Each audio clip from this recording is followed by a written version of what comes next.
Good evening and welcome. I am Elisa Duffy Rogers and I'm the project manager for this Charting Our Future effort. For the last 18 months or so, we've been collecting community input and talking with council and thinking about the future, specifically the year 2049, 30 years from now. So this evening, we would like to take this opportunity to continue to collect input on the draft maps that you see around the room, as well as for a brief presentation and a Q&A from our project consultants. And those are Jonathan Whitehurst and Jessica Rossi and Sal Musar. So at this time, I'll turn it over to them. And again, thank you so much for being here. We very much appreciate it. Thank you.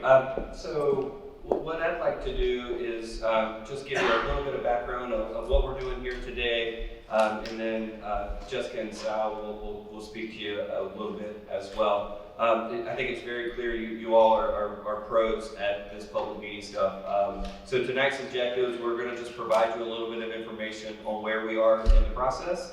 And then we're really here to hear from you all. So we're gathering feedback on the draft maps and the principles that you see on the boards around the room.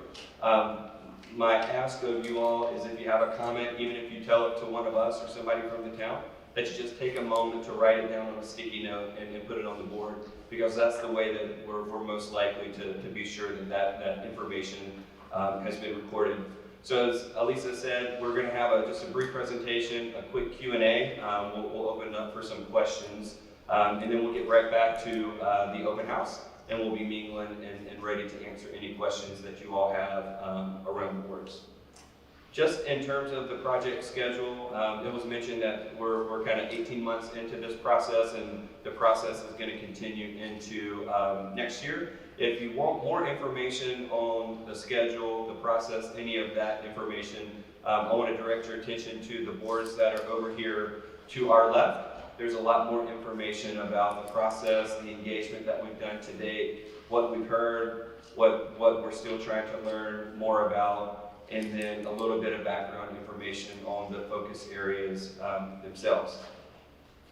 Just in terms of what Charting Our Future is, we want to emphasize that this is a two-phase process. So right now we're in the heart of the first phase, which is updating portions of the future land use map. And we'll talk about that in a little bit more detail, that those portions are the 6 focus areas that you see around the room.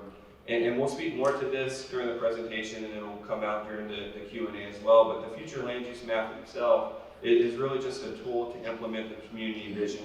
And that vision began to be expressed in Chapel Hill 2020, your comprehensive plan. So the FLUME, the future land use map, is a part of that. And then the next phase really starts to put the development structure to kind of the vision and the guiding statements that are reflected in the future land use plan itself.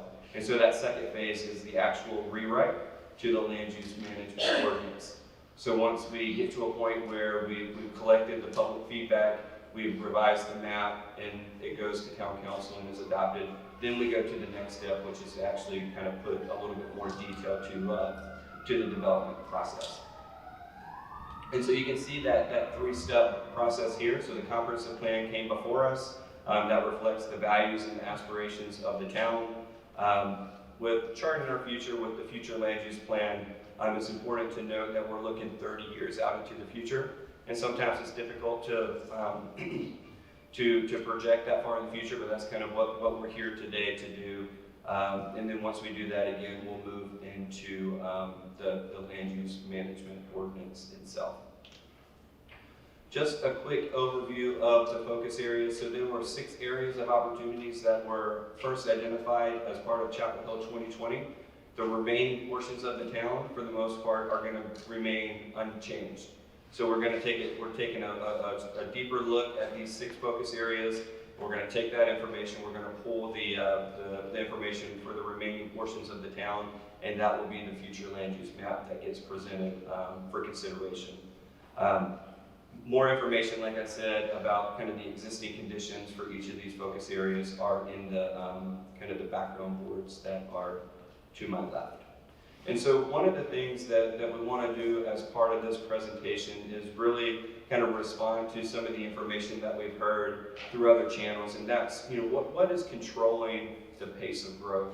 What can the town do to speed that up, slow it down, wherever it makes sense? And ultimately, the answer to that question is going to differ based on what part of town we are, or what part of town we're considering. So one of the things that we're going to do right now, Jessica's going to talk a little bit about some of the dynamics that are kind of affecting the pace of growth. And then Sal will talk to you a little bit more about the land use controls that we have, that we can use to kind of control that. Good evening. So my name is Jessica Rossi, and I'm a consultant with Kimley Horn. And my focus at Kimley Horn is real estate market strategies and economic development. And so as part of that, we look very intently at the market. And as markets grow and evolve, some of the controls that are influencing the pace of that growth are within the control of a community. They can have land ordinances, there's policy decisions that can be made that can control that pace. Some of the pace control, and this is where I'm going to focus, is actually a little outside of the community. It's more market driven. What is the appetite of the market for different product types? So we're going to keep this relatively quick and high level, but as you have questions, there's a question period, and then I'll be wandering around after if you want to go into more detail. So, as I mentioned, we're kind of focusing right now on the market-driven pacing. So the pace of growth in a community can be influenced by a variety of factors. Regional momentum, which is particularly influential for you here in the Triangle. A community's competitiveness and positioning, which is very influential for you here in Chapel Hill specifically. Market health, and then appetite for development or demand. And the graphic on the bottom is simply a very complicated flow chart that shows how a development can happen. There's a lot of checks and balances throughout the course of a project that can also influence how quickly growth occurs, whether it's the creation of plans, or the permitting process, or the financing project of, sorry about that, or the financing of a project. There's a lot of checks and balances across the life of a specific project. So from a regional momentum standpoint, I don't need to tell you that the Triangle is growing quickly. These are headlines that I found within a 1-minute search of what's happening in the Triangle area. You're growing, you are an attractive place, and not only people, but jobs are coming here.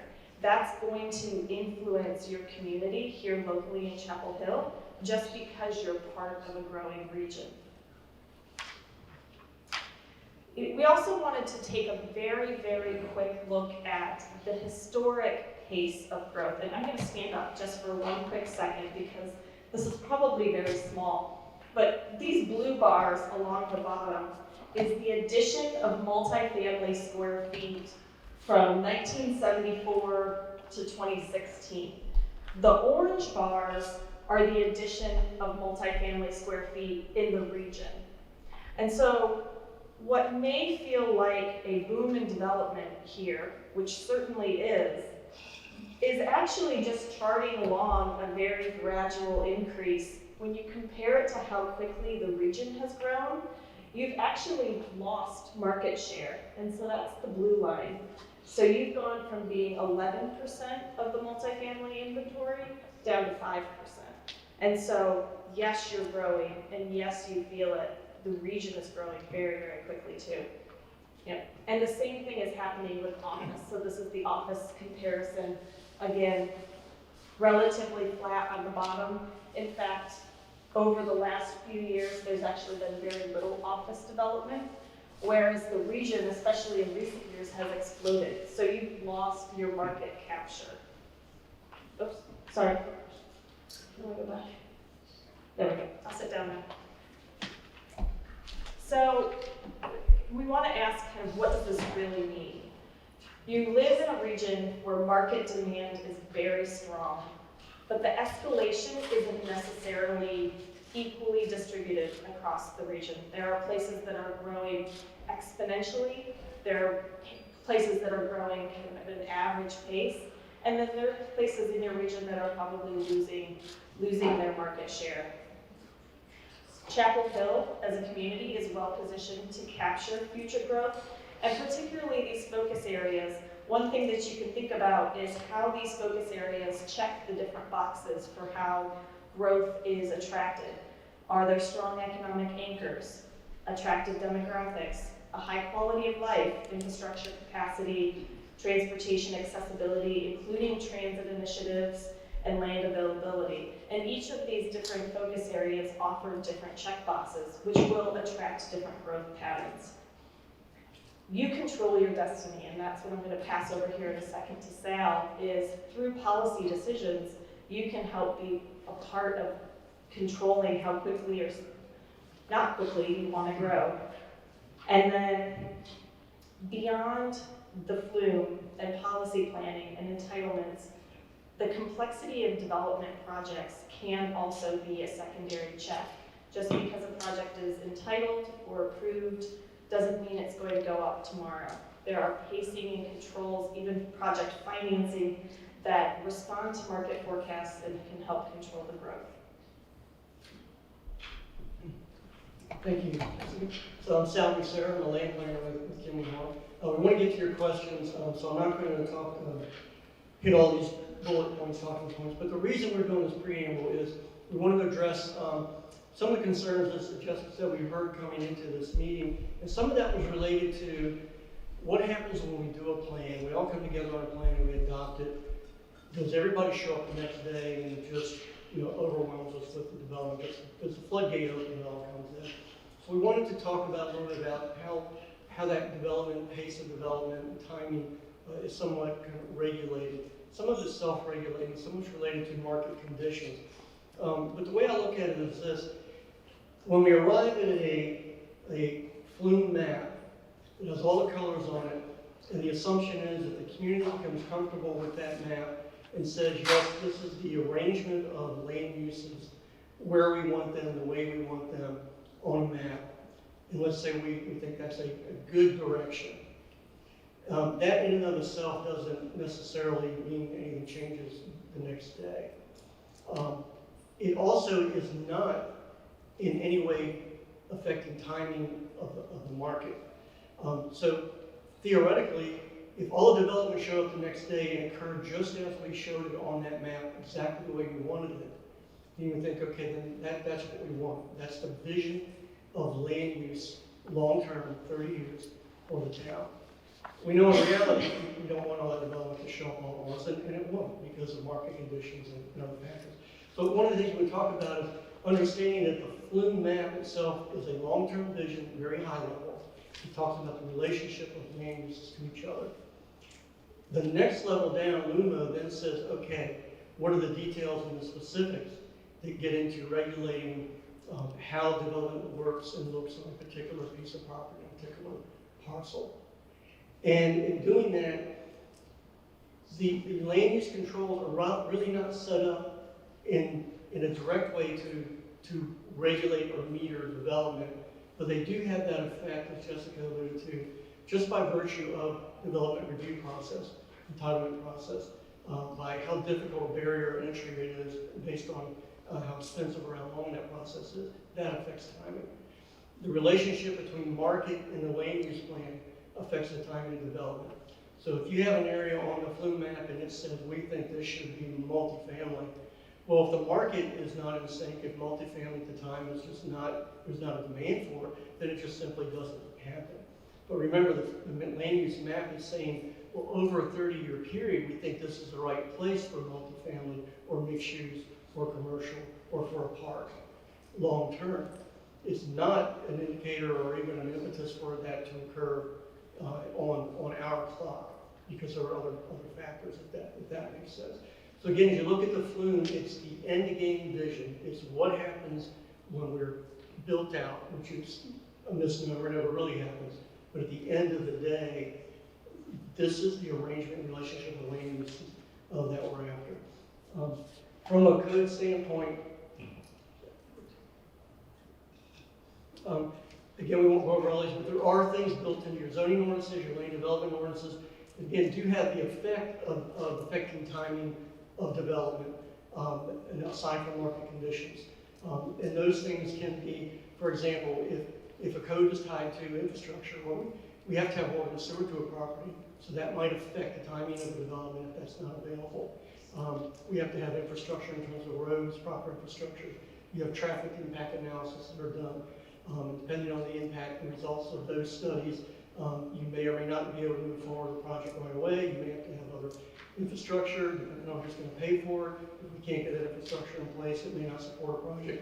So there are many ways just within the development process and those regulations that impact the timing of a project just by virtue of how the development community has to react to codes and ordinances in addition to the marketplace. So I'm going to stop there. That's just really the tee up, and we're glad to answer questions, more questions related to that. But other than that, I think we can go to open Q&A. That'd be good.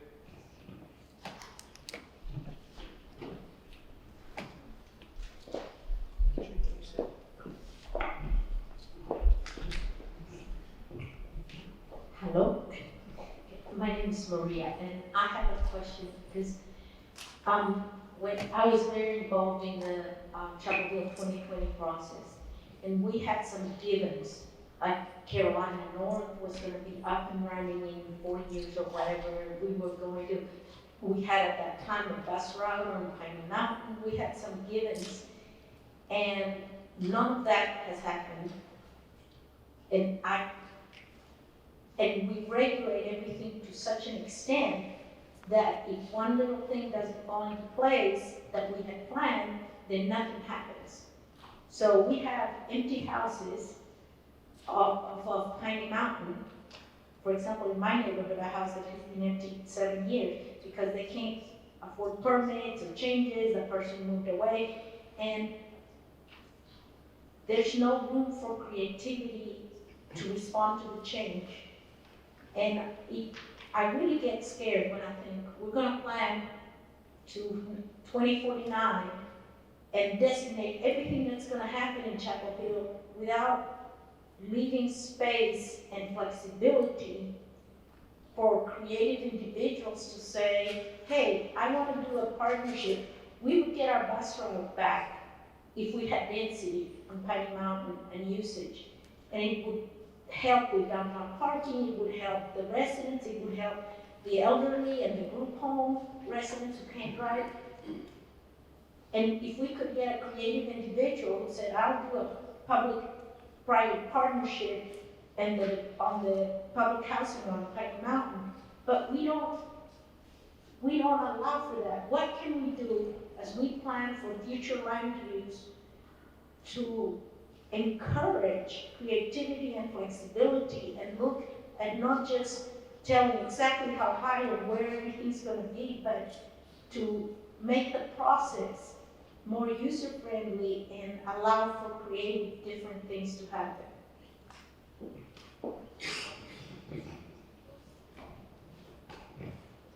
Well, I will take the first shot, because that was a great summary probably of community planning, urban planning in a nutshell. And again, it helps in this case understand that specific to the Flume process, the Flume process is that visionary process that needs to speak to a lot of what you're talking about at a very high level, but the mechanics of how all those things happen, how all those varying, all the various criteria that go into making something work, how all those departments have to talk together, how all the land use ordinance have to talk together, that comes at the next level after this. I think what's important in what you said about the process we're in the middle of is that let's make sure that the narrative, the character types, and descriptions of the aspirational parts of this plan, which are visionary, 30 years, let's make sure we capture the kinds of things that you just talked about. Because in essence, this is the setting the framework for what happens next.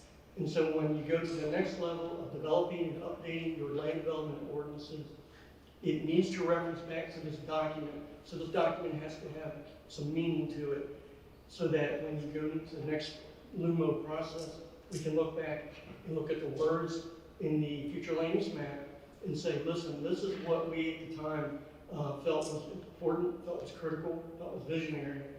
So we need to make sure that we put the processes in place to do what you just talked about. So that's a long-winded way of saying, agree with everything you said, understanding that the flume document itself won't solve all that, but it needs to at least refer to the types of things you just talked about to make sure that the thing I like that you said was flexibility. You build flexibility into this plan. So I know it's difficult because we draw lines on a plan and we put colors in those lines. We have to start somewhere. The most dangerous thing a planner ever does is puts a line on a piece of paper. And if we could, we would just make those lines as fuzzy as we possibly could until they all bled together. But that doesn't quite work. But conceptually, we need flexibility to adjust to markets and to adjust to the kind of conditions you just described. If we have a color on a map that wants to achieve a certain end game in terms of character development, but in order for that to happen, we need higher density, or we need transit, or we need better pedestrian connectivity, we need better stormwater controls. All of those things have to come into play. What the flume does is says, this is the end vision for an area, a particular area. The next level is to figure out what are all the pieces that have to come together to make that happen. Does that make sense? Other comments?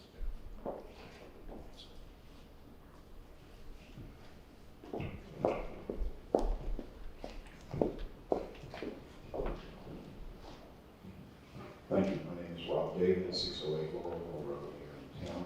I have 3 observations. One, to what degree do you agree that there appears to be more focus on development of housing and business rather at the potential expense of parks and recreation? Number 2, to what degree are you reflecting the recently adopted Chapel Hill Opportunity Zone? Because I see very little reflected as I see it. And number 3, how can you assure us that your plans going forward are coordinated with the concomitant requirements from the Department of Transportation, Go Triangle, and other transit facilities? Please.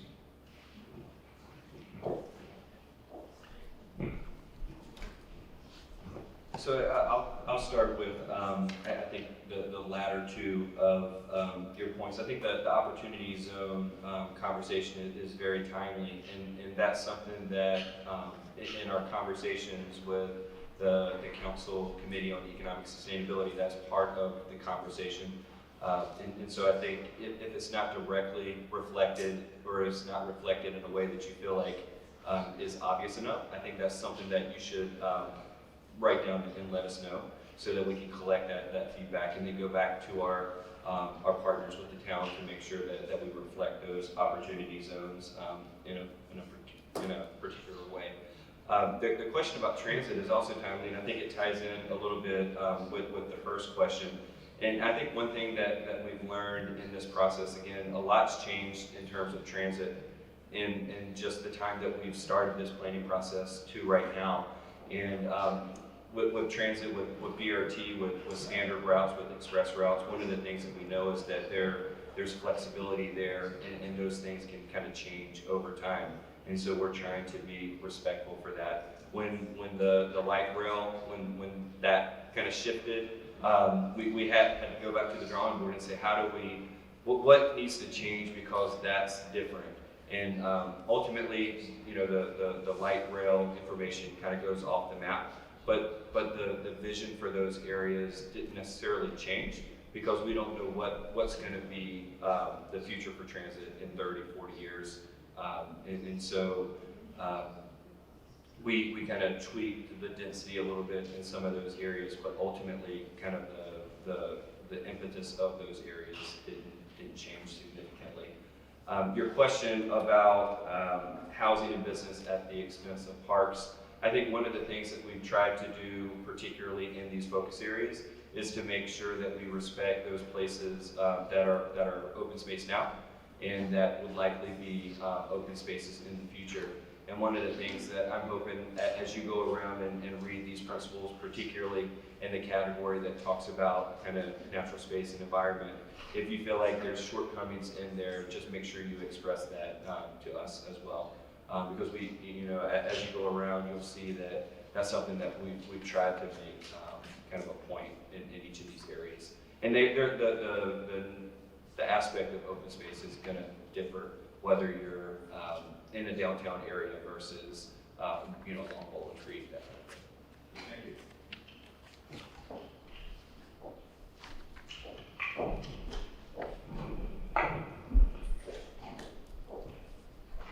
Hi, my name is Valerie Lundin.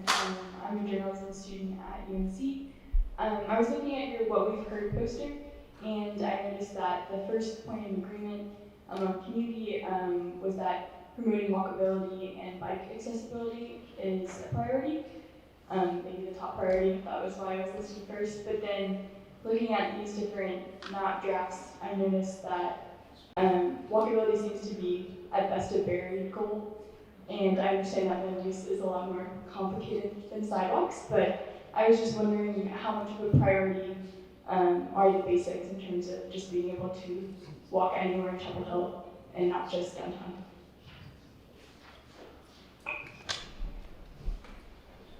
So, when we finish this process, we need to make sure that the language in this document emphasizes the importance of what you just stated, walkability, bikeability, multimodal transportation methods. So the answer is it is vitally important. And again, if you have comments, let's make sure that we embed that language into the document as best we can. Graphically, it's difficult. Again, at this level, you won't see that level of detail. But we're referencing things like you've got bike plans, you've got greenway plans and park plans. Let's make sure that the language we have, if it's not strong enough, that we make it strong enough. I travel around a lot and I tell people that in the communities that we really love and value, you can have a great collection of wonderful developments, residential neighborhoods, entertainment areas downtown. And it's not a nice place until you connect all of those. Until you connect them with transportation, various transportation modes, until you can bike and walk. Connectivity ultimately is really the issue. So agree with your point. At this level, again, we're not going to be drawing bike lanes and drawing all the greenways, but we're referencing because the town already has a lot of those plans in place, or you're working on them already. So all of those are important, and all of those get integrated into development as it moves forward. The fact that a bike lane or a greenway is not drawn on this level of the map doesn't mean it doesn't exist. So you have to look at all your planning documents collectively.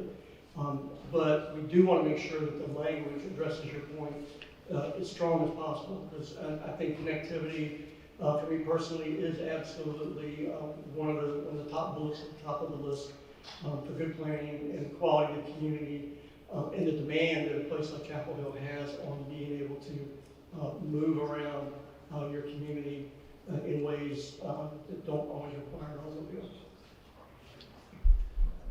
Just one quick thing to add. I think categorically, when we talk about the land use principles, there is one for each focus area that's associated with connectivity and mobility. But I think when you dig a little bit deeper, the land use category, the density and intensity, environmental, even in placemaking, is talking about street design, pedestrian connectivity. And so while to Sal's point, the map stops short of showing kind of the specifics other than some of those proposed connections and the greenways. The land use principles themselves really are reflective of your mobility plan and some of those other studies that are saying particularly where it makes the most sense along your major corridors, where transit is now and where transit is going to be in the future. Let's put a lot of focus and emphasis on walkability, connectivity, and also bikeability.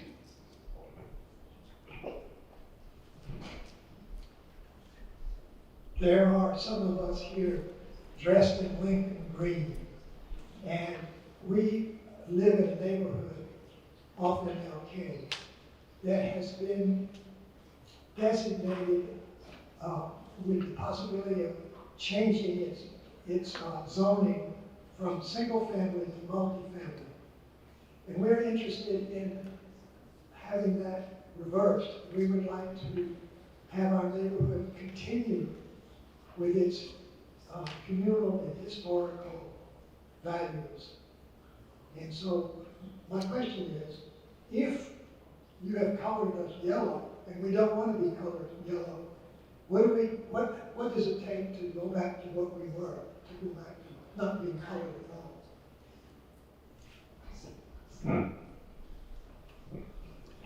all? So that's absolutely what this process is about, and why we're here tonight, and we want that kind of input, so we do appreciate that. And so I think we will factor that into all the input we're getting and continue along this process as we understand what your perspective is. I will say that, probably one of the biggest challenges on a project like this, and maybe one of the reasons why an area like that becomes yellow, is because of the trying to take this plan view of long term, of 30 years. And again, putting the yellow on the map doesn't mean someone shows up in your neighborhood tomorrow and says, okay, time to go, we're gonna put something else here. But the thought is 10, 20, 30 years from now, does it still make sense? I'm not saying that it does make sense to change it, but that's the question and the perspective we want to make sure we take. So as you look at the adjacencies of that area and you look at some of the trends and what's happening on the corridor, from a planning perspective, you could probably argue that long term it is a place where you might think of more medium density or higher density. The character type includes some small lot residential development. So in theory, it's just saying maybe even single family detached instead of smaller lot would be appropriate. But all that said, I think we hear your point. We see a lot of you here.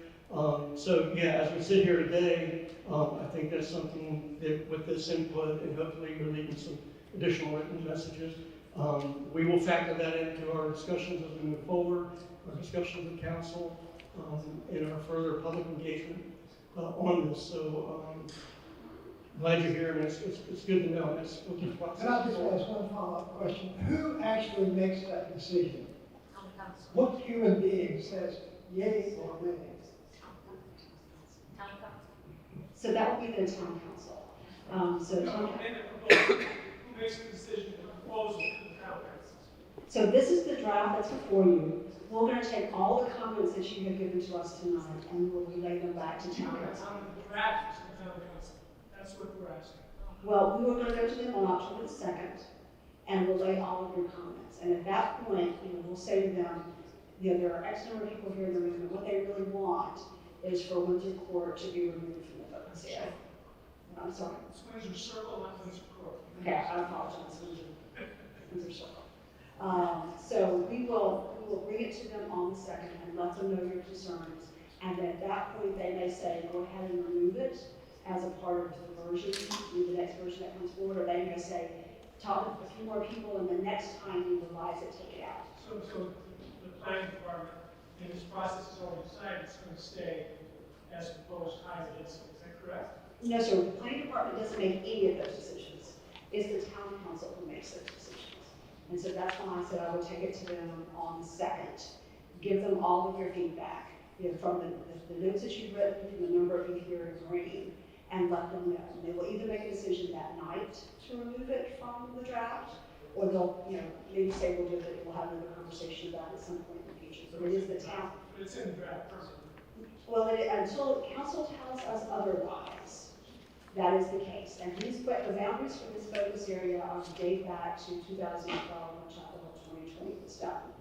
But I assure you that I will promise you that on October the 2nd, I will tell them the number of people who are here. I will give them a copy of all the comments that you've given there, and they will tell us how they want to handle the next step. So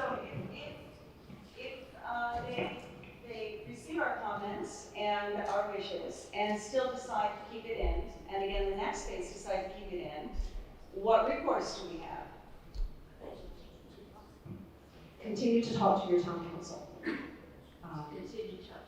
To your town council. But you can also continue to talk to me. Okay.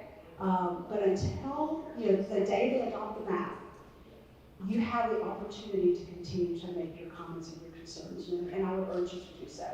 If you want to, the email address for this project is future@thetownofchapelhill.org. You're more than welcome to email that. Then I can email back and forth with several of your community members, and I will continue to do that. I also offered an opportunity to come talk to your neighborhood neighborhood meeting, and I will also get off of that. But I did want you to know that on the second, council will hear very heavily what you have to say. Hi, in terms of the townhome designation in Windsor Circle, which has also been called Flynn Heights, I live there and I can't think of one person in the entire neighborhood who supports the idea of townhomes there. I can't think of one. And I was looking at your slides earlier, and it says that the first step part of this plan was something that reflects the values, aspirations, and ideas of the community. And I can just say that I don't think that putting townhomes in our neighborhood reflects any kind of value, idea, or aspiration for the people who live there. I also wonder, and this is my question, have you thought about what it sounds like to us when you say things like, oh, don't worry, it's for 10, 20, 30 years from now. We all came into that neighborhood buying these homes for the rest of our natural lives. We want these homes to go to our children and our children's children. So telling us that this is for a long-term idea, don't worry, it's not till 2049, that doesn't help the residents feel better. It actually makes it seem a lot worse. So I wonder if you've thought about that this is a single-family residential, very small neighborhood, 50 homes or something.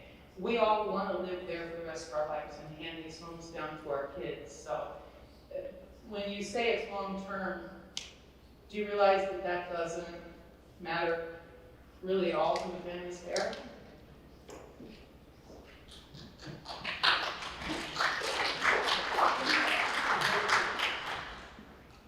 Yeah, I don't want to take exception to that at all. Again, the comment was from a pure planning perspective, it's not unusual for areas to change use over long periods of time. But in this case, when you talk about values and aspirations of the community, that's why we're here. So, and we're hearing you now, and we're making note of that. And so we now have a better sense of the values and aspirations of that particular neighborhood. So we will take that into account as we move forward with the process. So it's not to discount that at all. We understand we all have emotional attachments and where we live and why we live there. So again, this is what the process is about. This is helpful and really not trying to placate you at all. We're glad you're here. We're making these notes. This is the first time we've had this level of input specific to that neighborhood. So now we understand that and yeah, absolutely. So It's the first time we found out. Okay, well, this is good.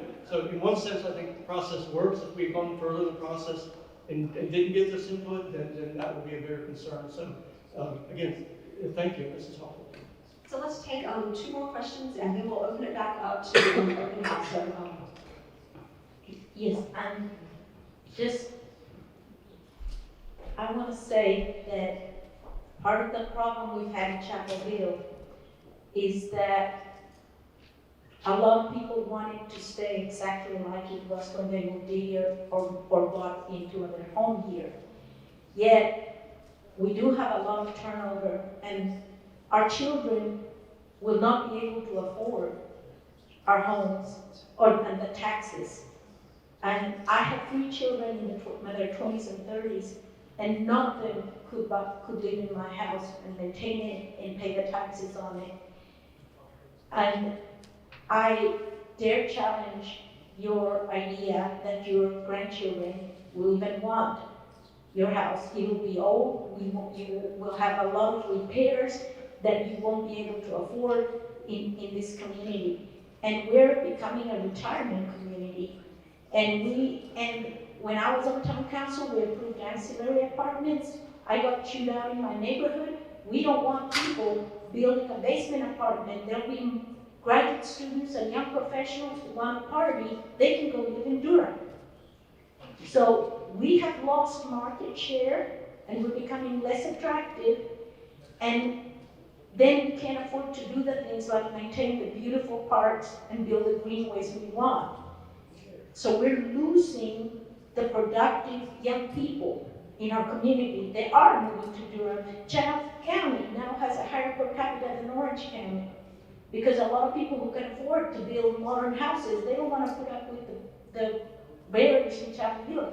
So I guess my question is, is the downside if we make all the neighborhoods that want to be protected single-family houses that can't be changed into duplexes and accommodate less comfortable income people and to accommodate younger people, and we lose more of that market share if the trend continues and 20-somethings and 30-somethings move to Durham and Chatham and Pittsburgh and other places.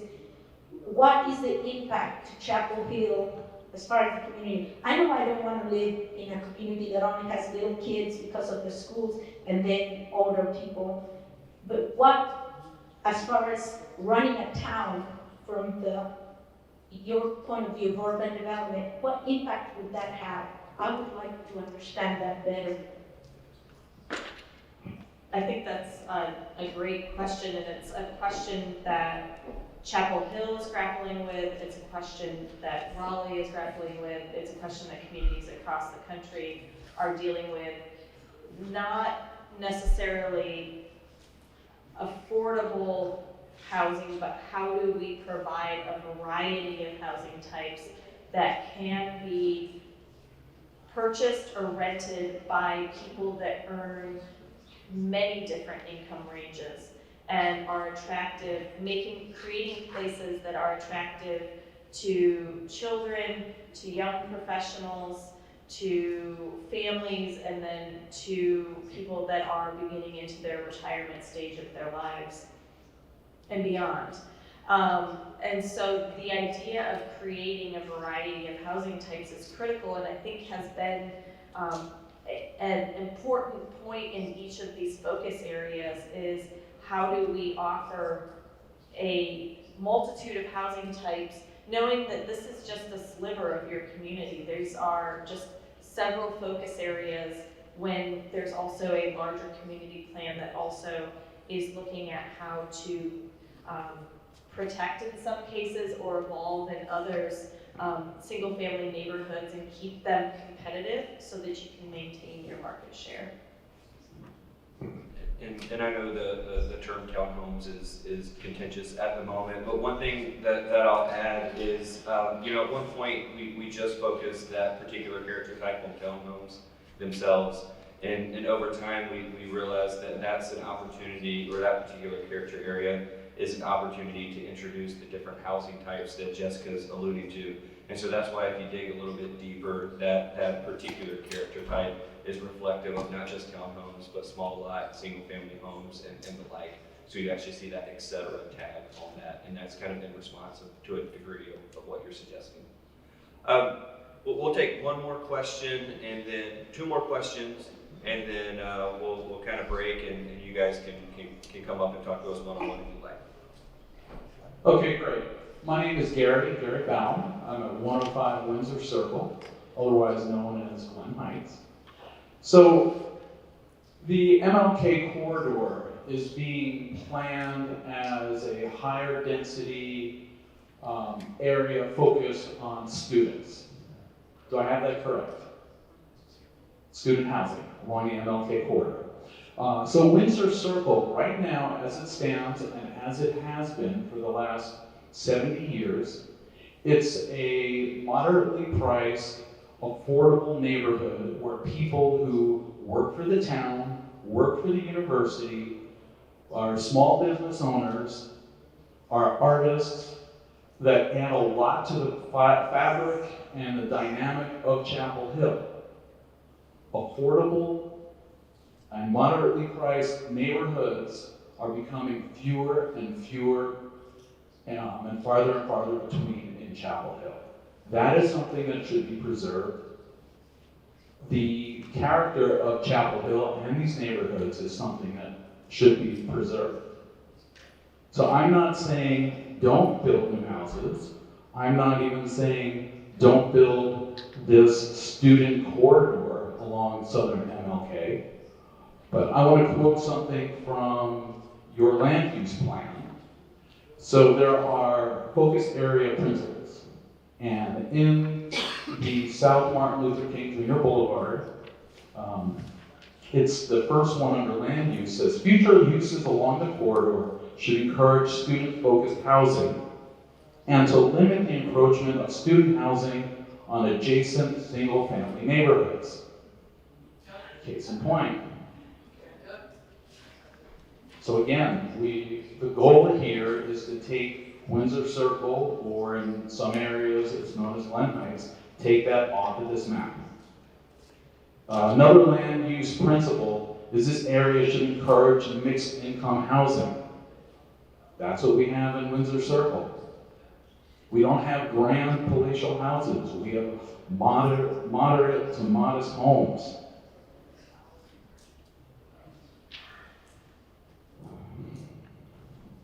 And Windsor Circle, it's set off of MLK.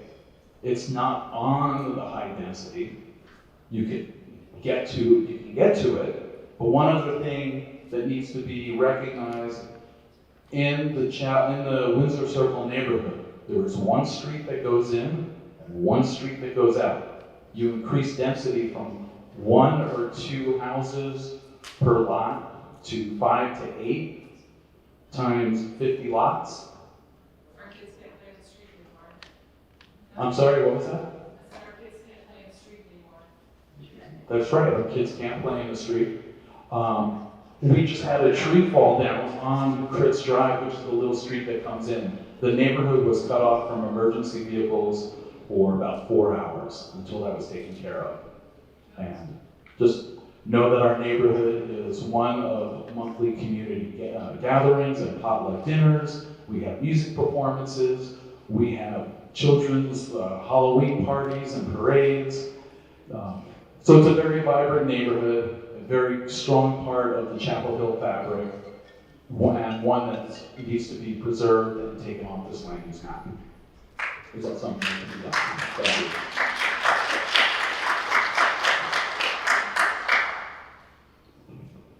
So that's something that can be done? I'll echo what Elisa said. What we're going to do, every comment that we receive tonight is going to be presented to the town council, and we're going to react to their direction. So we'll take one final question. I'm Furlamba. I'm on Coker Hills. You've referred several times to the fact that Chapelville is losing residential market share, and that presumably we need to do something to increase that, or at least stop it from reduction. My question is, if in fact this is important and growing the population in places for increasing population is good, then why aren't New York City and Los Angeles the cheapest, most wonderful places to live in the world? Well, I would say that and I apologize if that's what you inferred from my statements.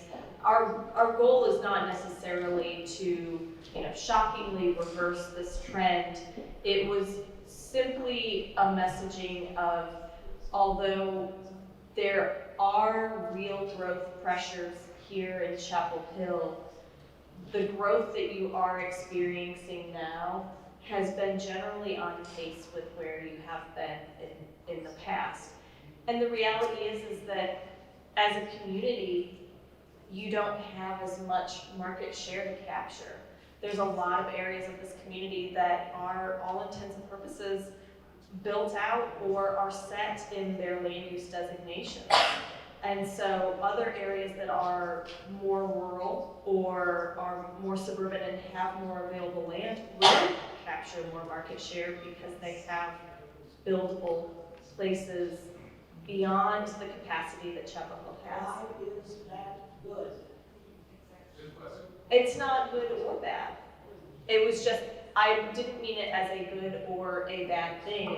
I just wanted to iterate that the pace of growth here has remained relatively consistent with where you have been in the past. And those are decisions that influence land uses in these areas. Do you want, as a community, to grow and increase your intensity because that's how one way you will grow? Or that's just something that you need to take into consideration? It died. No. So, yeah, I'll let you go. So again, thank you very much for coming. I just want to take that there are other additional input opportunities, and those are for a drop-in studio that we have at Carolina Co-working in the next several weeks, and we also have a Sunday afternoon session at the library. And I apologize that our slides died, but there is a flyer at the front desk that will give you the dates and the locations of that drop-in studio.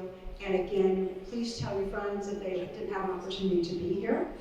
There's also an opportunity for you to record comments on our website, which is chartingourfuture.info. And there's an online mapping tool which several people in the room have used to let us know your thoughts and your comments. Again, thank you. We'll be kneeling about the room. Please feel free to stop us, grab us, trip us, and we'll be happy to answer any of your questions.